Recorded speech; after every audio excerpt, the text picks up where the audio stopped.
The Kingdom Knight Selection second exam has officially begun. In this round, participants must demonstrate both their offensive and defensive skills in battle. A total of 20 participants are divided into 3 teams, and the team that controls more than 2 bases by the end of the exam will be declared the winner.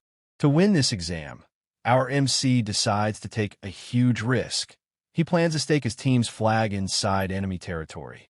As the battle unfolds, our MC suddenly attacks a member of the yellow team who is guarding the red team's flag, which immediately confuses him.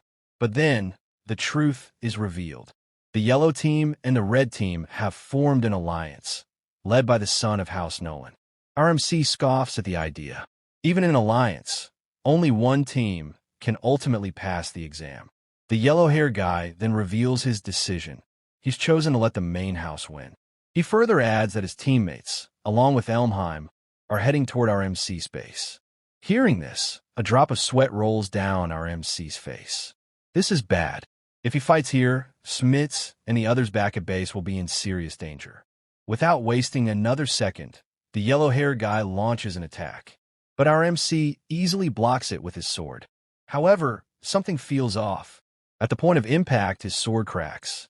This makes him doubt the weapon's quality.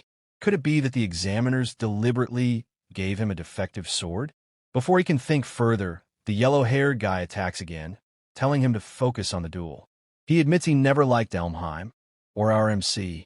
With a powerful lunge, he strikes again, and this time, the sword shatters into 2 pieces. Thinking quickly, our MC grabs the broken piece and throws it straight at his opponent. But the enemy blocks it easily. Seizing the moment, our MC turns and runs toward his base. Seeing him retreat, the yellow-haired, as the opponent examines the broken sword pieces, he is shocked. The blade's quality is worse than even a cheap weapon. Realization hits him, and anger follows. This was definitely Elmheim's doing. Back at the base, our MC immediately checks on Smith to ensure her safety. But before he can proceed further, he is stopped. Elmheim appears, sitting casually on top of a tall wall, looking down on him. With a smug expression, he announces that he has already secured his 3rd base. But our MC doesn't care about that. Instead, he demands to know what Elmheim has done to his comrades. This question clearly irritates Elmheim. Suddenly, a sword is placed against our MC's back. The attacker reveals himself. It's his own teammate. Elmheim calmly declares that he has already won. He explains that the victory condition of this offense and defense battle is to secure 2 or more flags by the end of the exam. And to achieve that, manpower is essential. So he captured other bases first, knowing they would eventually be retaken, only for him to capture them again. But our MC remains unfazed. He shrugs and says something chilling. All he has to do is make sure no one is left capable of recapturing those bases by cutting all of them down. At that moment, a chill runs through everyone present.